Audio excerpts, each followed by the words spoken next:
One issue that comes up, of course, and this is our next session about vetting, influencing the regulations and supporting members.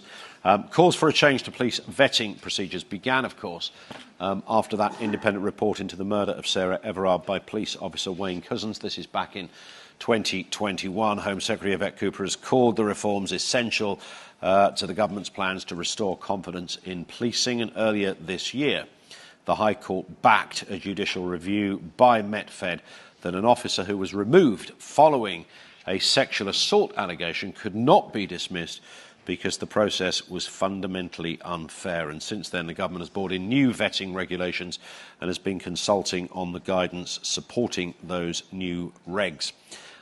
It is a complex issue. It is, by definition, a controversial one. Here to explain more what the Federation has been doing about this. On your behalf, Mel Warnes, Acting Deputy National Secretary of the Police Fed. Morning to you, Mel. Morning. I mean, there is a bit of an urban myth out there that, it's impossible to be dismissed. I mean, that's not true. You've always, as an officer, if something has gone terribly wrong and you're at the helm and responsible, you can go, and that happens on an annual basis to some.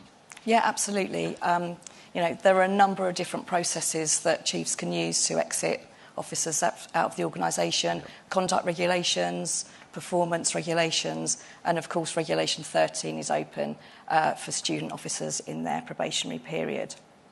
So the conduct regulations have embedded process within policing. It's well known, well worked through. Yep. We know what we're dealing with. There's guidance from the Home Office alongside that. So there's a number of ways already to exit officers if they are not fit to be in the service. And of course, none of us want officers in the service that shouldn't be there and don't deserve to be there. I mean, we had the Wayne Couzens story, which was, deeply troubling on all levels. We know that, but there was some sort of political reaction, as if, we will make sure people like this can't work in the police, from politicians almost showboating their credentials somewhat. I mean, it's always been illegal to be a murderer, whether you're a police officer or not, right? Yeah, absolutely, absolutely. And of course, as you say, it did have a very political aspect to it. Chiefs were coming out saying they want to be able to hire and fire their officers who they want.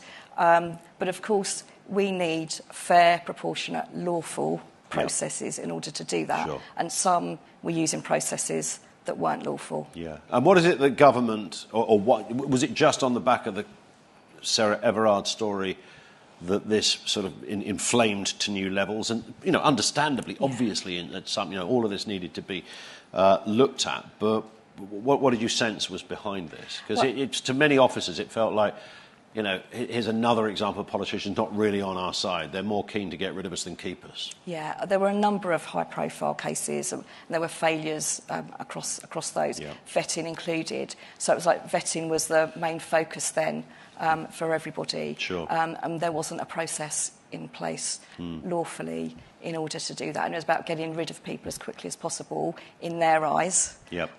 But it needed that proper lawful process in place. Yeah, and in terms of the work you've been doing on this, I mean, there seem to be cases where, on the issue certainly of vetting, where somebody might apply for a job in one area, something is flagged, I don't know, a crime, minor or otherwise, or something had flagged up that, we can't employ this person, but then they got a job somewhere else, and that information wasn't shared with another force. I mean, is it that kind of area that needed ironing out? I mean, it seems extraordinary we were ever in that place in the modern era, but we were. Well, it does seem odd that an officer can hold vetting in their home force and decide to transfer to another force, whether on promotion or because families move in, jobs, etc. So, and then their vetting on exactly the same information is being looked at in a new force, and they're failing. Well, how can that be right? So it's very subjective. You've got vetting officers in forces that aren't trained. There's no training courses. There's no accreditation through the college. That's currently being done, but this is all after regulations are in place. It's far too late. Yeah. These regulations have been rushed through by government. We've engaged all the way along. We knew that they were going to be coming because of the high-profile cases and what forces were trying to do. And we've engaged all the way along with consultations, with draft regulations last year, more regulations again this year that we've been consulted on, and again Home Office guidance, which isn't even in place, and yet the regulations are. So in terms of reps out there, what is the Fed doing to help reps to assist members, as it were? Okay, so we're all learning about this at the same time because it is so new. So I've been keeping the conduct leads up to date as much as possible with the consultations we've been engaging with and the type of information that we've been putting back to the government around the processes and what we say should be there, what shouldn't be there, what isn't working. We've already had some inputs to those conduct leads in branches before the regulations came in by our leading solicitor, and then since the regulations came in, we had our leading vetting barrister come here to Leatherhead to do an input to the conduct leads, giving some advice, best advice as to how to help colleagues. And further on from that, I'm doing a webinar at the end of July for all representatives to attend online, and just to try and give a few tips and helpful advice ready for when they need to assist their colleagues, the membership. Yeah, and what about members themselves? I mean, basic advice to members. Well, the advice would be, as soon as you are told or you've given a regulation notice by the professional standards, by the vetting authority, the vetting team, you go to your branch immediately, and you tell them and you give them all of the information that you've been given. You should be having full disclosure on the information about why that force see that you're a risk to them as an officer. So the most important thing is to get into the Fed quickly, get very early advice, and we can only get that advice to you as a member by getting as much information from you as we possibly can in that first instance. These regulations have a really quick turnaround time in them, so we have to get that information. So time is really crucial. Absolutely, it's of the essence, yes. And in terms of new regulations, is there any challenge to these new regulations? I mean, is there a way of... I mean, you often wonder, I think it's probably the same in any profession, when a group of people write new regulations and you think, at what point did they decide to not ask a police officer or somebody who actually does the job, who might actually have a really good idea on what could be in the small print? There is that sense, so I'm sure there's stuff there that you fundamentally disagree with. Yeah, absolutely. And when I say we have been consulted on, it's been really quick consultations. We're talking sometimes 2 weeks, sometimes 4 weeks. That just isn't a proper consultation time.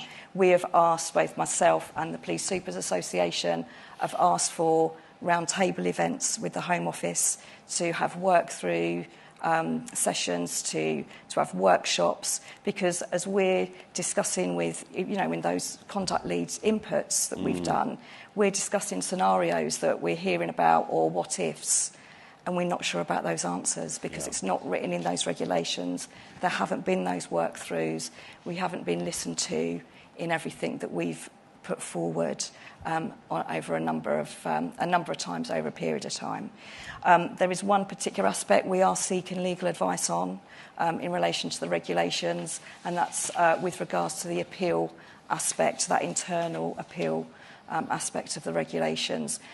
We thought maybe it was a drafting error, so I asked the Home Office, is this a drafting error?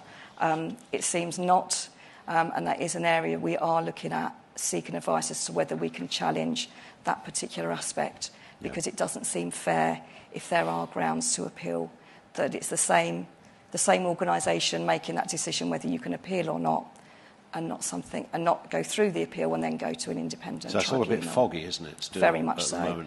And of course, we haven't got the Home Office guidance to go alongside it that gives us those work-throughs and help with the regulations to interpret them. So in the meantime, Mel, if members, reps, members, whoever, want to get a bit more advice on this, in the first instance, where can they go to right now just to find a bit more about what we're talking about? I'd say that the conduct leads in each branches have been sent everything that I've got. It's come through, although we've been working on this for some months, it has been rushed, as I've said. So, and because it has happened quickly, and of course with no Home Office guidance at the moment, we've been focusing on trying to get that training for the reps so they can help the members. So once that training is in place and the reps have had that as much as possible, That will be collated on our training system within L&D. And of course, I'm available for any questions, but I would go to your branch and see if they can help in the first instance. I mean, considering this was all put together at remarkable speed and, perhaps often without the best wisdom from the powers that be. I mean, you are remarkably calm about all of this, Mel, I have to say, which is probably the right position. Maybe not underneath the table. I'm not a swan at the moment. But it is work in progress still, and there's a lot still to do on this. Yeah, absolutely. This isn't going to go away anytime soon. We know there are major concerns for the members. Yep. We know that officers are having vetting looked at because of the amount of complaints they've had when they haven't even had an outcome from a complaint. Well, that's a good proactive officer doing their job. Yep. They're always going to get complaints. Why should they have vetting be looked at? And of course, there's loads of other examples with, as I mentioned earlier, about transferees. Seems to be a common theme across all ranks, including the superintendents as well. And I've been working very closely with the other staff associations on this. We're all very joined up with our messaging. And it's hard to believe that it wasn't joined up before, isn't it? I mean, it's not. It's quite obvious stuff, really. Absolutely, yeah. It really is. It's obvious to us that you need fair, proportionate, lawful processes in place. There's already processes in place. If there's conduct, deal with it as conduct. Yeah. I mean, there's a lot of police forces out there. It's not like there's 5,000 of them, though. It's quite easy to sort of get that information between areas and regions. Yeah, definitely. No. But it just doesn't seem to be happening. We will see. Good luck with it all, Mel. Great to have you on with us. Thank you to Mel Warnes. Mel is, of course, Acting Deputy National Secretary of the Police Federation. Thank you to her. And as Mel said, do check out with local reps and others for further details on that.